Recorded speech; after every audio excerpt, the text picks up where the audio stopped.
Right now, you are absolutely certain of who you are. You know, you have a name, you've got a bank account, a history. A career, yeah. The physical body. Exactly. You're sitting in a chair, or maybe you're, I don't know, walking down the street, driving a car. You feel the boundaries of your skin, and you know exactly where, like, you end and the rest of the vast separate universe begins. Right. It feels completely obvious. But what if I told you that ancient philosophers agree on this one? Frankly, terrifying, but also kind of liberating fact. Every single thing you just used to define yourself, your boundaries, your history, your vulnerabilities, is, well, it's fundamentally a hallucination. It really is. Welcome to the deep dive. This is, it is the ultimate paradigm shift. We go through our entire lives, operating on this core assumption that we are these fragile creatures just sort of placed inside a dangerous world. Hostile environment. Yeah. Right. And so our primary goal just becomes defense. We're defending our bodies, defending our egos, defending our bank accounts. But the texts we're exploring today, they completely flip that script.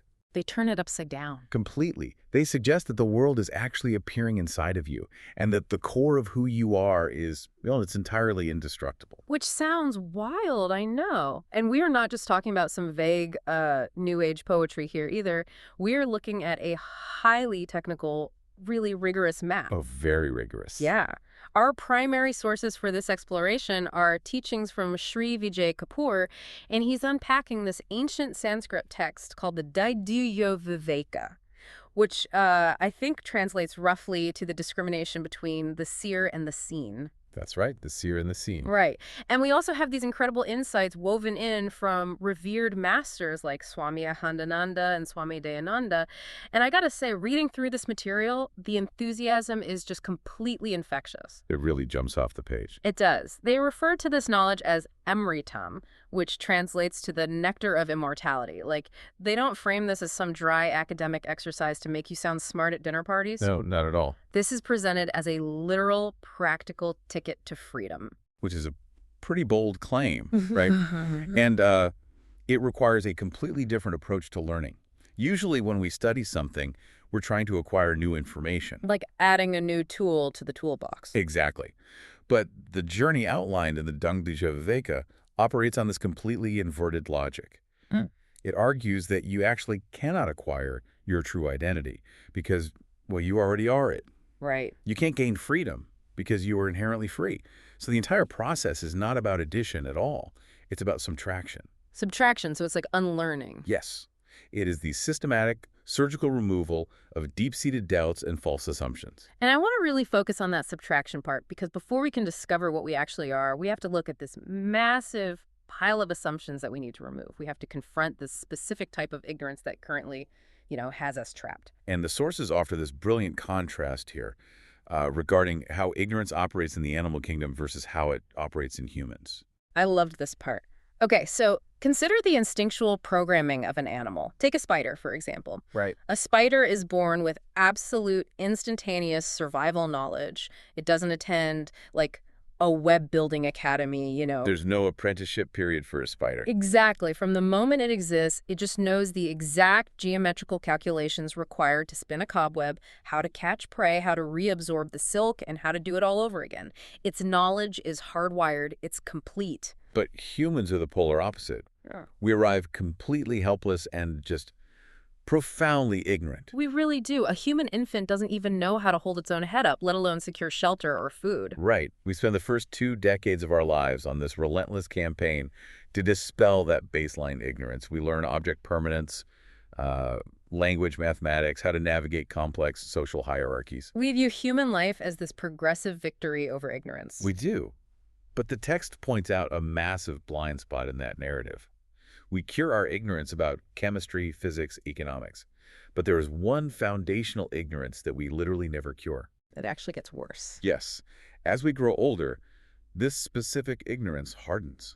It grows roots. And the most dangerous part is that it successfully masquerades as absolute, unquestionable knowledge. And the sources call this mula vidya, right? Or root ignorance. Yes, mula vidya. It is the unshakable conviction that I am a limited, vulnerable being. Just think about the sheer scale of this illusion. It's global. It is.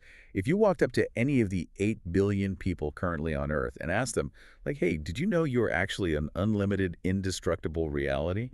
They would assume you were having a psychiatric emergency. They would walk briskly in the other direction, fast. Because society, your parents, your teachers, the educational system, literally everything reinforces the idea that you are a tiny fragment in a massive, hostile universe. So you're born believing you are limited, and without some radical philosophical intervention, you will die believing you are limited. Exactly. Mula vidya is the soil from which all human suffering grows. And because we operate from that soil, because we truly believe we are these tiny, insufficient fragments, we spend our waking lives desperately trying to fill a void that can actually never be filled. Right. There's this fantastic linguistic play that Sri Vijay Kapoor makes in the sources regarding the English word matter. Just think about how often we use that word. We say, my career matters, my reputation matters, my investments matter. We spend enormous amounts of physiological energy obsessing over things that, quote-unquote, matter. Yeah, but the irony embedded in that word is profound. We assign massive importance to external objects, making them matter to us, precisely because we are entirely ignorant of what our own fundamental matter is. We don't know the core material we are made of. To really drive this home, the source shares an anecdote about his 3-year-old grandson. It's late at night, the family is getting ready to drive home, and the parents are trying to wrestle the toddler into a pair of pajamas because he is inevitably going to fall asleep in the car. Sounds like a standard parenting nightmare. Right. But the moment the kid sees the pajamas, he throws a massive apocalyptic crying fit. Total meltdown. Why? Because the pajamas they handed him aren't his San Francisco Giants or Golden State Warriors sports pajamas. He utterly refuses to put them on. Now, put yourself in the shoes of the parents in that room. The toddler's reaction is completely absurd.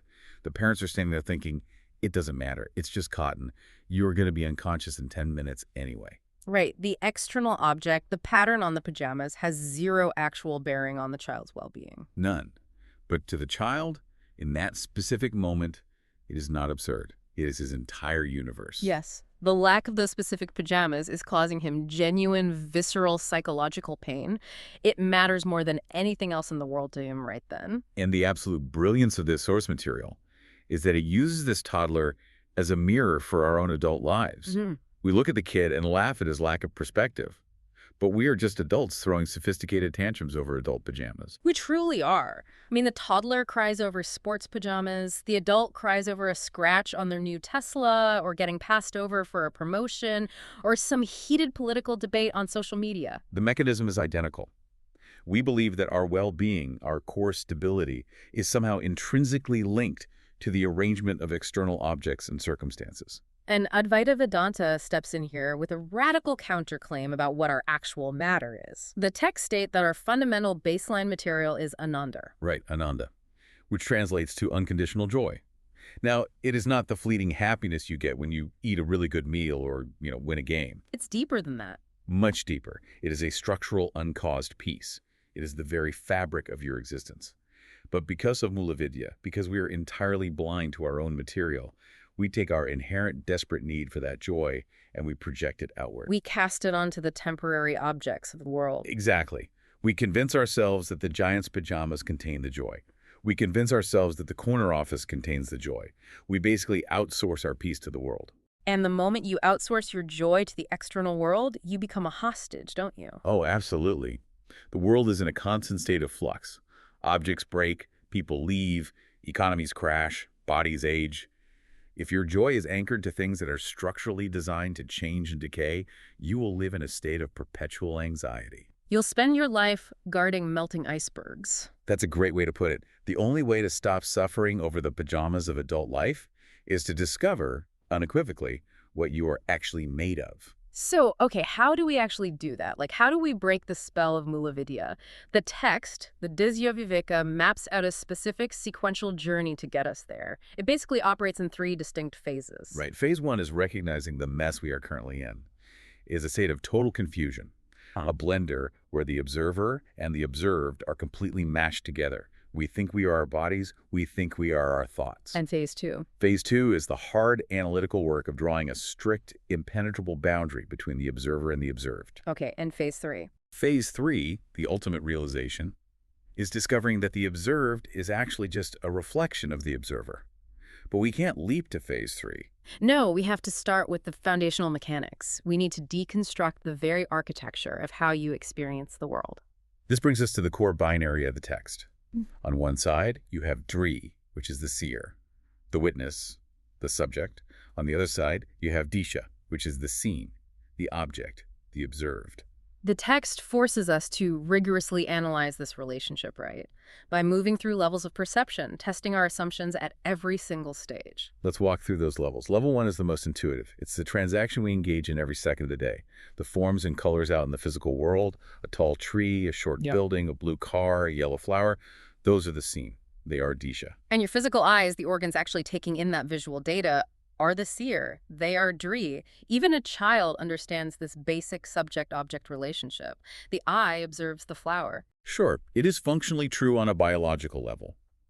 But the Drg Drshya Viveka refuses to let you stop at the biological level.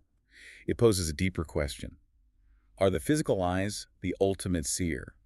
Are they the final subject? And the answer, when you really look at it, is absolutely not. The host of the Source lecture shares a highly relatable personal story to prove this. He woke up one morning, went about his routine, interacted with his family, and everyone kept looking at him and saying, "What is wrong with your eyes? They are completely red." Right, he didn't even know. He didn't feel it at first, but eventually the grit and the pain set in. He had developed a severe eye infection. Now, pause and think about the mechanics of that scenario. The physical eyes cannot see their own redness. Exactly. The eyes cannot perceive their own infection. An eyeball cannot look at itself. Something else has to be observing the condition of the eyes. The physical eye is just a lens. It transmits data, but it doesn't know anything. The entity that registers the pain, the entity that registers the visual data of looking in a mirror and seeing a bloodshot cornea is the mind. So the hierarchy dynamically shifts. It does. The physical eyes, which we previously labeled as the seer, are suddenly demoted. They become the seen. They become the object being observed. And the mind steps up to become the new seer. The mind is the new subject. Okay, so a lot of modern psychology and neuroscience might actually stop right there. They might say, great, you are your mind. The brain, the mind is the ultimate observer. You are your thoughts. But Advaita Vedanta pushes us to level 3. Is the mind the ultimate seer? Once again, the logic forces us to say no.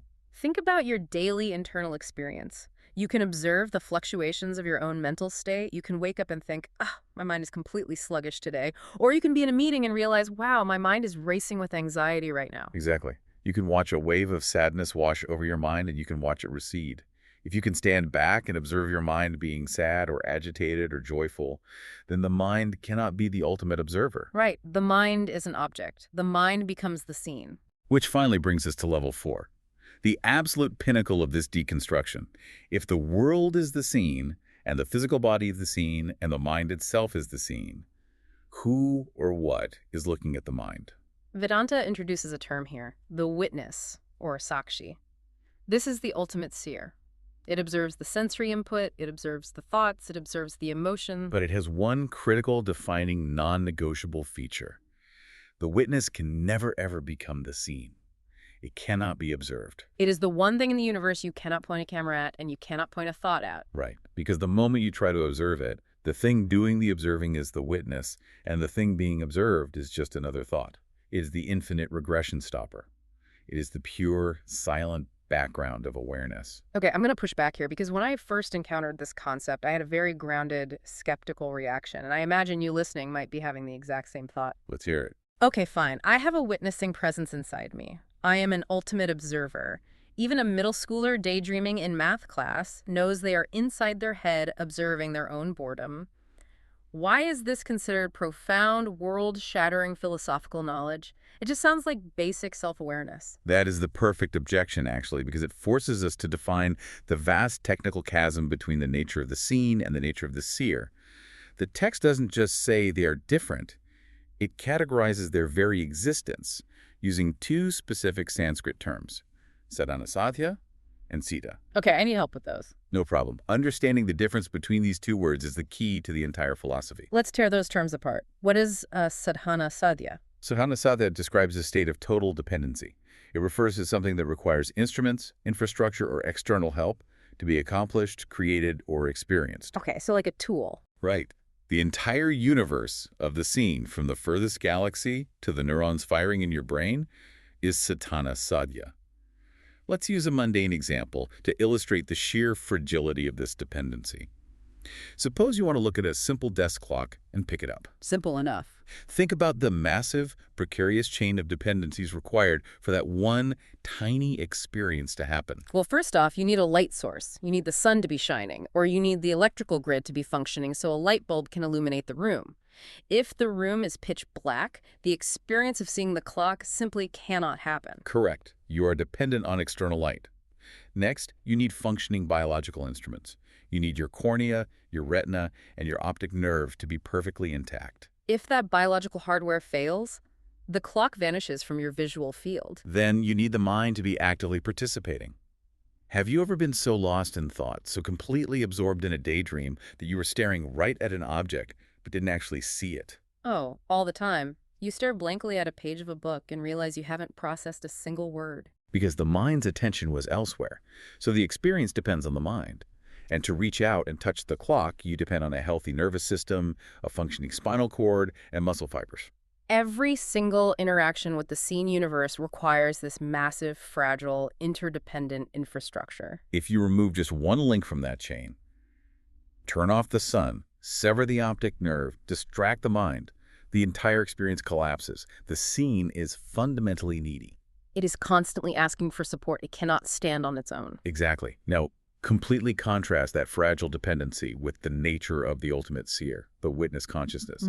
The text defines the seer as siddha. Oh, siddha! Siddha means it is already established. It is self-evident. It requires absolutely zero instruments. It requires zero external help to exist or to know that it exists. The source material gives this incredibly stark, powerful example to prove this point. Imagine a person who is congenitally blind. They were born without sight. They have never once experienced the visual world of forms and colors. They do not possess the biological instrument of the eyes. Right. And yet, does that person have any doubt about their own existence?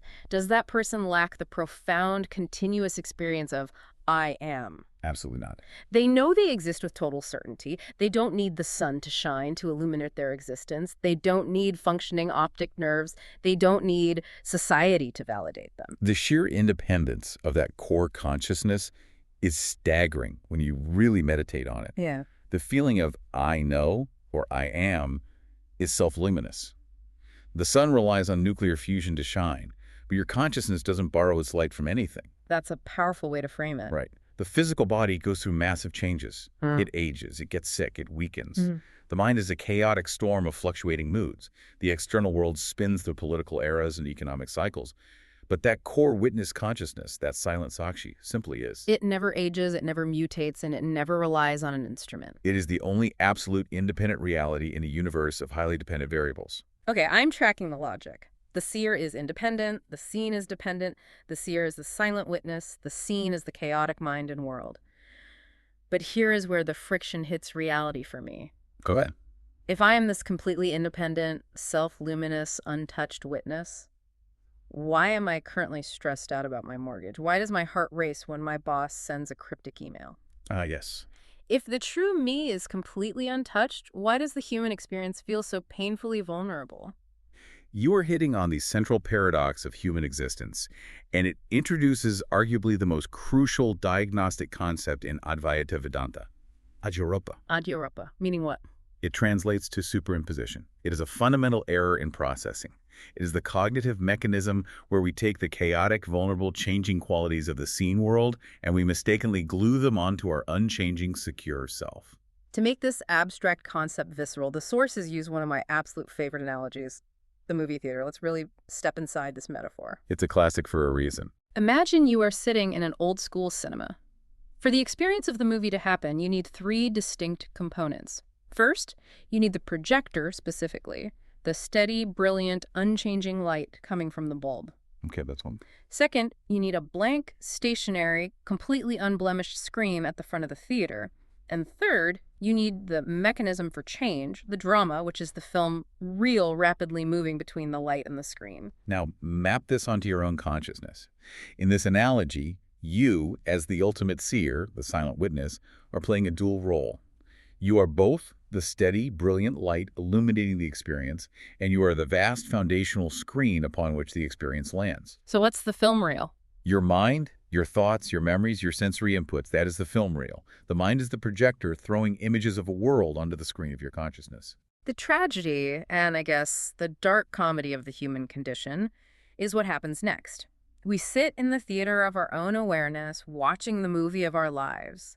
But instead of remaining anchored in the knowledge that we are the powerful light and the invulnerable scream, we lean forward. We get sucked into the narrative. We completely lose ourselves. We see a character on the screen, a character bearing our name and wearing our face, and we decide, that is me. We identify entirely with the projection. And the moment we make that identification, we inherit all the vulnerabilities of the character. If the character on screen gets their heart broken, we feel the devastation. If the character's bank account drops, we feel the terror of poverty. If the character gets sick, we fear death. We literally forget that we are the screen, and we suffer all the plot twists of an illusion. But the physical reality of the theater proves how unnecessary that suffering is. When a massive explosion happens in an action movie, does the physical screen get burned? When there is a tragic, weeping romance, does the fabric of the screen get wet with tears? Never. The screen accommodates the entire drama, from comedy to tragedy, without ever being altered by a single frame. The steady light of the projector is never threatened by the darkness depicted on the film. The seer is fundamentally untouched by the scene. Yet through this habitual, unexamined superimposition, this adhiropa, we basically volunteer to endure the suffering of the movie. We do. Now, if we want to stop suffering the movie, we have to talk about how illusions are actually broken. And the sources make a fascinating distinction here between two different types of analogies. Right. If you dabble in Eastern philosophy, you've probably heard the famous rope and snake analogy. You are walking down a dark path at dusk. You look down and see the silhouette of a venomous snake. Your nervous system reacts instantly. Pure panic. Adrenaline dumps into your blood, your heart pounds, you freeze in terror. The threat is entirely real to your body. Then your friend shines a flashlight on the path and you clearly see that it's just a coiled piece of rope. In that specific analogy, the moment the ignorance is destroyed by the light of knowledge, the illusion vanishes completely. The snake ceases to exist, your heart rate settles, the fear evaporates, and you will never walk down that path and be afraid of that specific rope again. The appearance is entirely eradicated. But the text cautions us that this is not how the illusion of human life operates.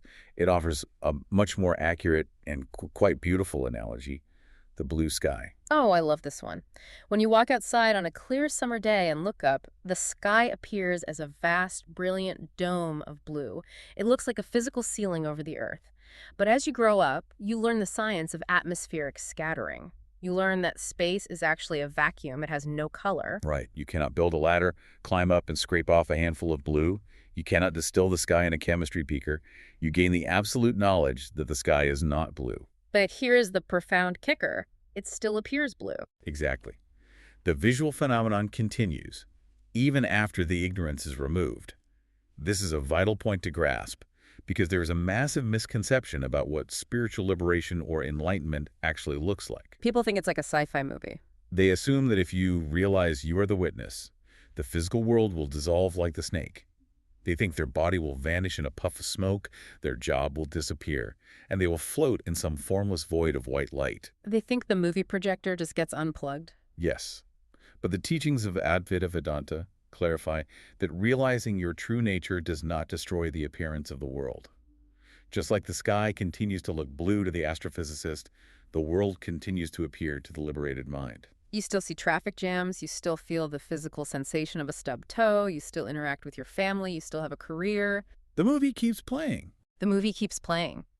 But your relationship to the movie undergoes a seismic shift. The world loses its power to disturb you on a structural level. You recognize it as an appearance, a highly convincing, vivid appearance, but one that lacks absolute reality. You participate in the drama, you may even enjoy the plot, but you never lose the underlying knowledge that you are the safe, unblemished screen. I just love how grounded that makes the philosophy. And there is one more visual the host of the Source lecture brings up to solidify this concept. He describes the traditional Indian veranda mirror. Oh, the veranda mirror. Perfect. In older Indian architecture, there's often a covered porch or veranda at the front of the house facing the street. And it was customary to hang a large, ornate mirror on that porch. Now visualize a chaotic monsoon day on that street. Lead everywhere. Cars are honking, stray dogs are running around, heavy rain is falling, and tires are splashing thick mud everywhere. If you stand on the veranda and look into that mirror, it perfectly and vividly reflects all that chaos. You see the mud flying through the air inside the reflection. It looks incredibly messy. But if you walk up and run your hand across the surface of the mirror, It is completely smooth and perfectly clean. The mirror never, ever gets muddy. you are that perfect mirror. The entire world, the chaotic street of Drshya, the scene, is reflecting inside your awareness. You experience the thoughts, the emotions, the sensory overload intimately. But none of that chaos actually stains, scratches, or alters the fundamental you, Dre, the pure seer. All right, so this is all incredibly elegant theory. The movie screen, the blue sky, the clean mirror, it sounds beautiful. But you know me, I am inherently skeptical. If someone tells me I am an indestructible, joyful witness, I want proof. Naturally. I don't want to just take it on faith because some ancient book said so. And what blew my mind reading these sources is that they don't demand blind faith. They argue that the creator, or Ishwara, the intelligence governing the universe, has hardwired undeniable empirical data into our biology. They claim we're given absolute proof of this philosophy every single night. Which is wild. This is where Vedanta completely separates itself from purely speculative philosophy. It relies heavily on analyzing the three states of human consciousness: the waking state, the dream state, and the state of deep, dreamless sleep. We tend to view these merely as biological necessities, the brain resting and processing memory. But the texts treat them as profound, inescapable philosophical laboratories. Let's examine the dream state first, because its mechanics are astonishing when you stop taking them for granted. Just think about what actually happens when you dream. The text suggests dreaming isn't just random neuron firing. It is a deliberate, daily demonstration orchestrated by Ishwara. You are lying in a dark room, the door is closed, your physical eyes are shut, your physical ears might be muffled by a pillow. Your biological sensory instruments are effectively powered down. And yet, entirely within your own mind, an entire universe erupts into existence. You suddenly experience the blinding light of a sun that doesn't exist. You hear the roar of a waterfall. You feel the texture of the ground. You have complex emotional arguments with other people. So we have to ask the critical question. Where does the substance of that dream world come from? You are lying in a dark, empty room. There are no actual bricks, no actual water, no actual sunlight. Right. Vedanta points out that in the dream state, you are operating as both the intelligent creator and the raw material cause of the universe. Your own consciousness provides the intelligence to write the complex script, and your own consciousness provides the sheer substance out of which the dream sun and the dream waterfall are built. You are the sole architect, and you are the bricks. You are the dreamer, and you are the dreamt objects. And what makes it a perfect parallel to our waking ignorance is how deeply we get fooled by our own creation. The host of the source material shared this hilarious but deeply insightful personal anecdote. Oh, about the flowers. Yes, he described having a dream where he was agonizing over buying flowers from a specific vendor. He was having a genuine moral and financial dilemma. He was sweating the negotiation. His dream heart rate was probably spiking. He was completely stressed out by a vendor that he himself was simultaneously projecting into existence. Which is the ultimate proof of atiropa, of superimposition. The dream state is Ishwara's way of proving to you, beyond a shadow of a doubt, that you possess the innate capacity to project an entire, highly detailed world out of your own consciousness, become completely identified with a tiny, vulnerable character within that world, suffer immense psychological stress over imaginary consequences, and then upon waking, realize that the real you never left the safety of your bed. The real you was entirely untarnished by the dream stress. The logic just hits hard. If you have the power to vividly hallucinate a stressful reality every single night and mistake it for the absolute truth, what makes you so stubbornly certain that the waking state isn't just a macro, highly stable version of the exact same projective mechanism? If the microdream operates via projection and identification, the macro waking state operates by the same rules, just on a grander collective scale. Okay, I follow the dream logic. It proves I can be fooled by my own mind. But I am going to push back again, because the texts promised Ananda. They promised that my baseline material is unconditional joy. If I am this pure, perfect, untarnished witness, why don't I ever consciously feel that unconditional joy? I hear that all the time. Right. I wake up from a stressful dream only to jump into a stressful commute, to deal with a stressful job. Where is the joy? The text anticipates that exact frustration, and its answer lies in the third state of consciousness. deep, dreamless sleep. Deep sleep is revered in these teachings as the ultimate lingam, which means the ultimate hint or indicator regarding your true nature. Deep sleep is fascinating because it is the ultimate equalizer. We don't really analyze it because there is no story to tell. We just say, oh, I was out cold. But the sources urge us to look at what is absent during deep sleep. Let's look at the extremes of human suffering to prove the power of deep sleep. Take a person who is suffering from agonizing, chronic physical pain. Or, to use a stark example from the philosophical debates, take a convicted serial killer who is carrying massive, crushing psychological guilt and severe paranoia. Okay, intense examples. When those individuals finally cross the threshold from the dreaming state into the state of deep, dreamless sleep, what happens to their reality? The physical pain entirely vanishes. The crushing guilt and the paranoia evaporate. Absolutely. Because in deep sleep, the specific instruments of the scene are forcibly shut down. The physical body's pain signals are muted. More importantly, the active mind and the ego are dismantled. The identity of I am a sick body or I am a guilty person is temporarily erased. And when you strip away the body, strip away the mind, strip away the ego, and strip away the external world, what is left? The text says only two things remain: the pure foundational baseline of your existence, which is called Satyam, and the temporary ignorance of not explicitly knowing you are Satyam. But the experience of that state is undeniable. Nobody in the history of humanity has ever woken up from 8 hours of deep, dreamless sleep and complained, man, that was a terrible, stressful, exhausting deep sleep. Right. It is universally restorative. It is the only time all humans experience identical peace. And this is the profound conclusion Advaita Vedanta draws from that universal peace. It proves that your fundamental, unadulterated material is peace. It proves that Ananda is not something you have to acquire from the outside world. It is what remains when the noise of the ego stops.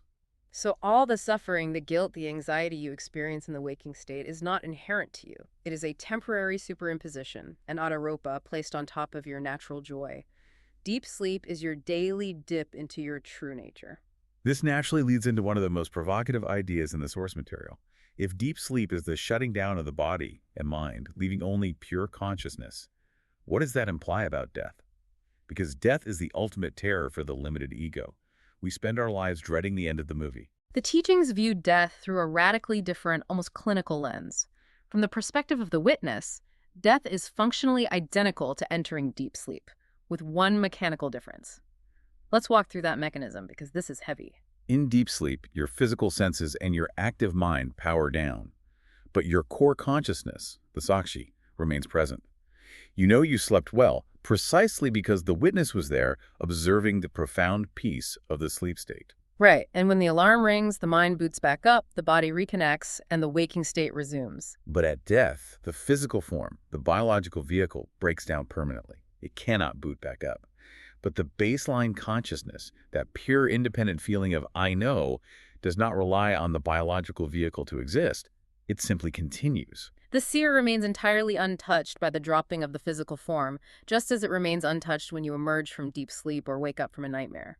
The form changes, but the witness is an unbroken continuum. That reframing is staggering, but it brings me right back to a very grounded human frustration.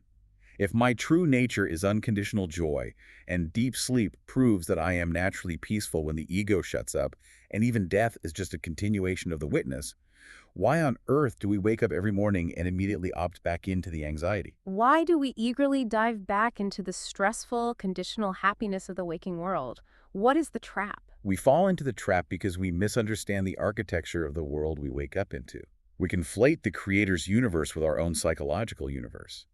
This is a critical distinction made in the text between Ishwara Srishti and Jiva Srishti. Let's define those. Ishwara Srishti refers to the universe as it was manifested by the Creator, or the universal intelligence.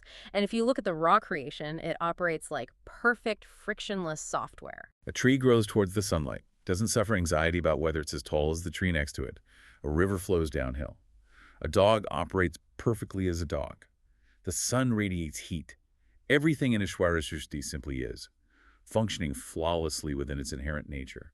There is no psychological suffering in a rock or a cloud. But human beings are not content to just exist within that perfect software. We wake up and we immediately begin constructing a secondary, faulty sub-creation on top of it. This is Jiva Srishti, the individual's psychological universe. And the foundational tool we use to build this faulty universe is an imaginary boundary line. We walk through Ishwar's neutral creation, we draw a circle around certain objects, people, and ideas, and we label them with a toxic word: mine. We slice the universe into mine and not mine. The texts argue that the moment you claim ownership over a temporary piece of the universe, you invite dukkha. Dukkha translates to deep existential sorrow. Let's look at the classic example they use to illustrate the power of this label. Imagine you are sitting in your living room watching the evening news.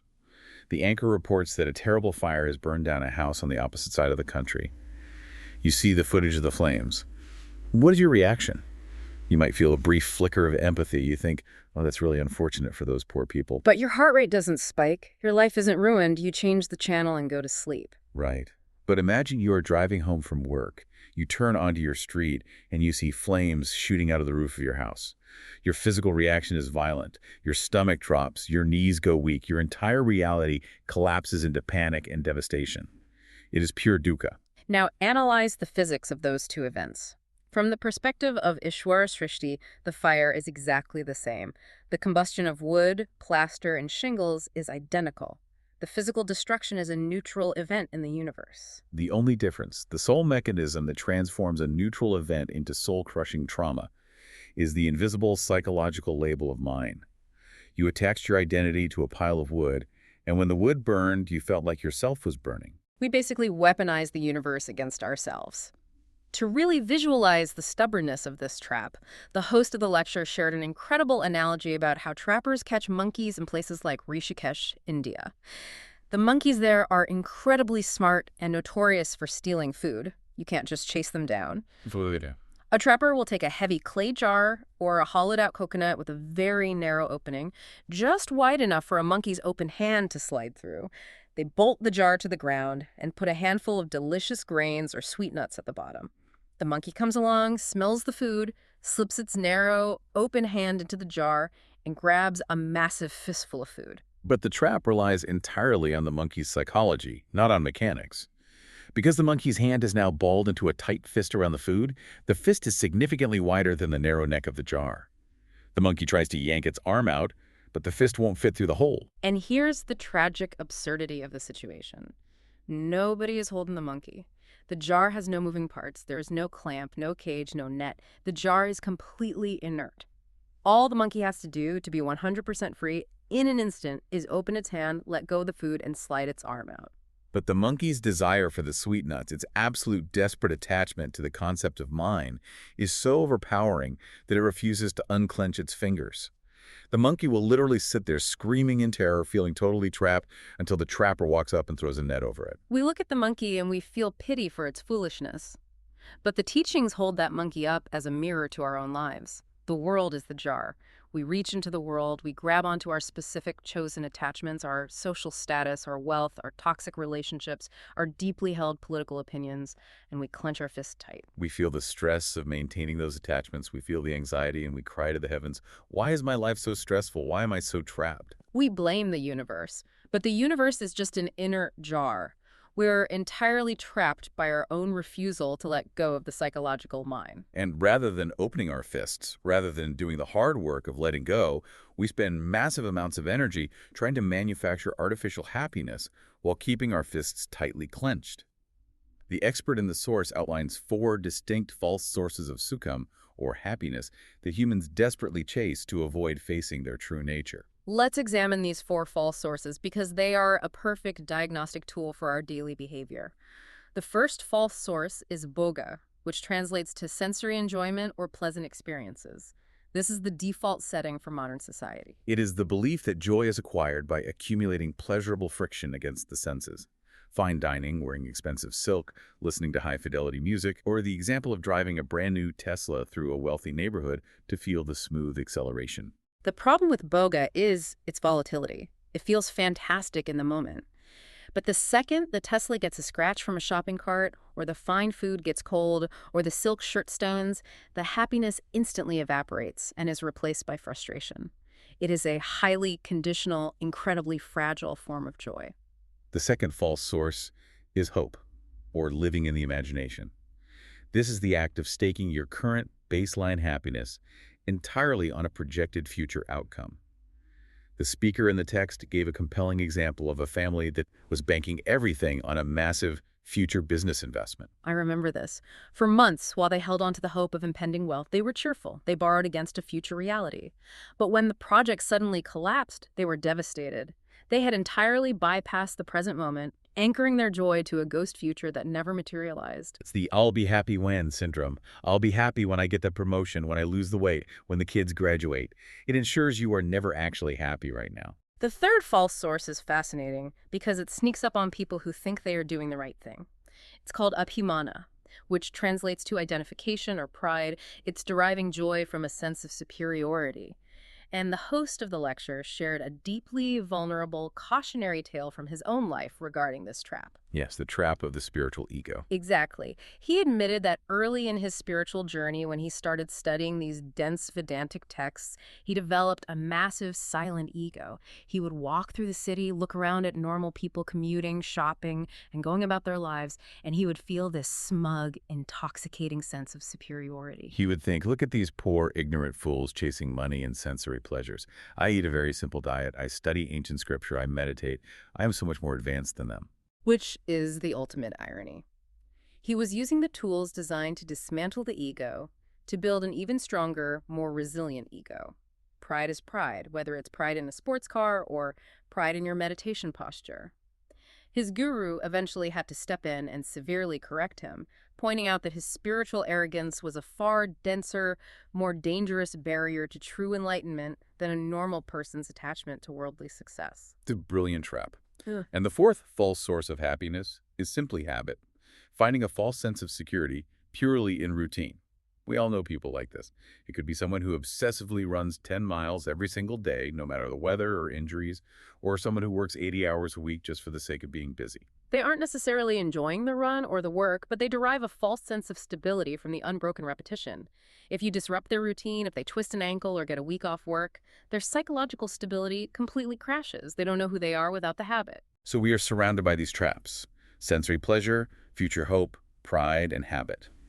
The Vedantic solution to escaping these traps is a concept called vairagya. Vairagya is typically translated as dispassion or letting go, but this is arguably the most misunderstood term in Eastern philosophy. This is where I have to raise a red flag, because when a modern person hears let go or dispassion, the immediate panicked reaction is, okay, so you're telling me that to be happy, to open my monkey fist, I have to literally abandon my life. I have to quit my high-stress job, sell the Tesla, leave my family, put on a robe, and go sit in a cave in the Himalayas. It sounds like a philosophy of total nihilism and withdrawal. That is the textbook misinterpretation. And to crush that misconception, the sources bring in a famous historical anecdote involving the great 20th century Indian sage, Ramana Maharshi. A man approached Ramana, completely overwhelmed by the stress of his business and his family responsibilities. He felt trapped by the jar of the world. He pleaded with Ramana for permission to abandon his family, take formal monastic vows, and become a wandering ascetic in the forest. He thought physically running away was the path to freedom. And Ramana Maharshi, one of the greatest monks in history, flat out refused to give him permission. He denied the request completely. Ramana explained the flaw in the man's logic. He said, if you run away to the forest, you aren't leaving your attachments behind. You are just bringing your busy, anxious, attached mind into a new environment. You haven't dropped the psychological mind, you've just changed the scenery. Ramana warned him that within a week of sitting in a cave, his ego would just attach to new things. He would start worrying about whether his meditation mat was comfortable enough, or he would develop abhimana pride, that he was fasting better than the monk in the next cave over. The jar comes with you. So what is true vairagya? It means you do not have to give up your life. You have to give up your false thinking about your life. You stay in your job. You stay with your family. You keep the car. But you undergo a massive internal shift in perspective. You begin to treat your life like a highly sophisticated, beautifully written play. You become an actor who knows they are an actor.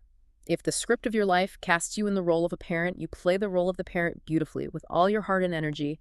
If the script casts you as a business owner, you run that business ethically and strive for success. But internally, in the quiet space of the witness, you know it is a role. When the curtain falls at the end of the day, or when the business faces a catastrophic downturn, you do not suffer an existential breakdown. You feel the emotion of the character, but you know your true self. The witness, the screen is completely untouched. You play the game fiercely, but you know it's a game. This brings us to a really fascinating philosophical pivot, almost a sci-fi question that arises naturally from this framework. If the world is indeed a grand play, a massive projection on the screen of consciousness, why did the creator, Ishwara, hide behind the scenes? Why set up this elaborate, painful illusion where everyone forgets who they are? If our baseline is unconditional joy, why not just reveal the absolute truth to every single soul the moment they are born? Why design the matrix? It is the ultimate why of theology. The speaker in the source material provides two incredibly profound and frankly quite amusing reasons for why Ishwara remains hidden. The first reason goes back to the integrity of the drama itself. Imagine a thought experiment. Imagine if tomorrow morning every single human being on Earth woke up and simultaneously realized with absolute unwavering certainty that they were the infinite, indestructible divine reality. What would happen to the world? The drama of human existence would instantly collapse. The movie would stop. Yeah. Exactly, because nobody would play their parts with any conviction. The stakes would vanish. Why would the predator hunt or the prey run for its life if they both fully realized they were immortal consciousness playing a game? The source mentions politics as a great example of this. Why would politicians, whether you're looking at Democrats or Republicans in the U.S. or any political figure campaign, debate and fight with such fiery, desperate passion if they knew it was all just a temporary, meaningless projection? We bring those examples up neutrally, just to highlight how deeply invested human beings get in the theater of life. The cosmic play, the sheer diversity of experience, only functions if the actors suffer from a temporary amnesia. The suspense, the heartbreak, the triumphs, the entire spectrum of the human experience requires the illusion of vulnerability. Ishwara hides so the movie can continue to unfold in all its messy, brilliant, terrifying diversity. If the projector realizes it's just projecting light, the story ends. The second reason Ishwara hides is hilariously relatable, and it exposes a fundamental flaw in human psychology. The expert in the source calls it the baniya, or merchant mindset. Or the kayastha mindset. It refers to a highly transactional way of engaging with the world. Right. Human beings are fundamentally transactional creatures. Our default setting is always asking, what is the return on investment here? What's in it for me? Now, imagine if God, or the ultimate reality, didn't hide. Imagine if Ishwara suddenly appeared right in front of you right now as a separate, glowing physical object in your living room, a part of the scene. What would happen? For the first 5 minutes, you would probably be in a state of profound awe. You'd be on your knees in worship. But after those 5 minutes, Human nature would inevitably kick in. You would look at this ultimate power and you would start bartering. You would say, hey, God, since you're standing right there, my lower back has really been acting up lately. Could you heal that? Also, my stock portfolio took a hit last quarter. Any chance you could give it a 20% bump? we would instantly reduce the infinite, majestic reality of the universe into a cosmic vending machine. If God appeared as an object, we would try to use him to secure better pajamas. We would use the ultimate truth to merely optimize our illusion. So Ishwara stays hidden behind the scenes. Ishwara does not appear as an object you can manipulate. Instead, Ishwara exists as the silent witness within you, waiting for you to mature, waiting for you to grow exhausted with the transactional bartering of the waking world and finally turn inward to seek the truth of your own identity. And this search for true identity highlights the ultimate distinction between Advaita Vaita and other prominent Eastern philosophical systems. The text specifically points out the fatal flaws in systems like Sankhya or basic yoga. This is a crucial, highly technical distinction for anyone navigating these philosophies. Sankhya philosophy is brilliant in its diagnostic phase. It aligns perfectly with phase 2 of our journey. Sankhya says, look, you are the pure Purusha, the seer, and the world is Prakriti, the seen. Your job is to completely separate the two. Build an impenetrable mental wall between the witness and the chaotic world. Once you realize you are the separate seer, you are liberated. And basic yoga, specifically the system laid out by Patanjali, which culminates in the state of samadhi, takes a similar approach. It says, the world is noisy, therefore sit down, close your eyes, employ severe mental discipline, silence all your thoughts, achieve a state of zero mental activity, and in that absolute silence, you are free. But Advaita Vedanta steps in and points out a catastrophic vulnerability in both of those endpoints. In both Sankhya and basic yoga, the world, the chaotic scene, is still fundamentally viewed as a separate external reality. Yeah. It is an enemy you have to block out. If you rely on the silent meditation of samadhi to feel free, your freedom is highly conditional. What happens when your physical body eventually forces you to get up off the meditation cushion because you are hungry or you have to go to the bathroom? The samadhi shatters, the thoughts rush back in, the world rushes back in, and your peace is destroyed. Your freedom is entirely dependent on keeping your eyes closed and your mind suppressed. That is not ultimate liberation. That is just a highly advanced hiding spot. If the world remains a separate, real entity, there will always be a subconscious, lingering terror that the world can eventually breach your walls and hurt you. So what is the true final step? What is phase 3? Phase 3, the ultimate realization of Advaita Vedanta, is discovering that the seen is not separate from the seer. You don't build a wall to keep the chaotic world out. You realize that the entire world is literally made of your consciousness. The dream proves it. The world does not exist outside of your awareness of it. Everything dissolves into you. You don't just detach from the movie and watch it from the back row. You realize you are the screen upon which the entire movie is playing. It's the classic ocean and wave metaphor. You don't try to separate yourself from the crashing waves. You realize that the waves are not separate from the ocean. They are just the ocean doing something. They are made of water. Yes. When you realize there is no separation, there's absolutely nothing left to fear. You cannot fear the world because you realize the world is you. That is the true Amritam. That is unconditional, unbreakable liberation. This has been a monumental, reality-bending journey today. To summarize the map we've traversed, you are not the vulnerable, limited character stressing out over the temporary pajamas of life. You are the independent, self-luminous, steady light of consciousness. The temporary joys, the burning houses, the profound sorrows of the world. Disha can never touch, burn, or alter the absolute witness dry. You are the perfect mirror on the veranda, intimately reflecting the chaos of the street, but remaining forever clean and attached to nothing. The knowledge is not something you need to build or buy. It is already your baseline state. It is simply a matter of opening the monkey's fist and dropping the false superimpositions. I want to leave you, our listener, with a final provocative thought experiment to try on your own today. Sometime later, find a quiet moment. Sit down and just close your eyes. Now, mentally, drop your name. Drop the awareness of your physical body. Drop your personal history, your job title, your memories of what you did yesterday, and your anxious plans for tomorrow. Strip all the specific data away. What is left? Just the pure, raw feeling of, I know. That silent, vibrating sense of mere existence. Notice something about that I know. It doesn't age. It doesn't need the sun to exist. It feels exactly the same in your chest today as it did when you were a 5-year-old child looking up at the stars. Mull over this. What if that tiny silent spark of I know isn't just trapped inside your skull? What if the feeling of existence inside you is the exact same, singular light illuminating the entire cosmos? We'll see you next time on The Deep Dive.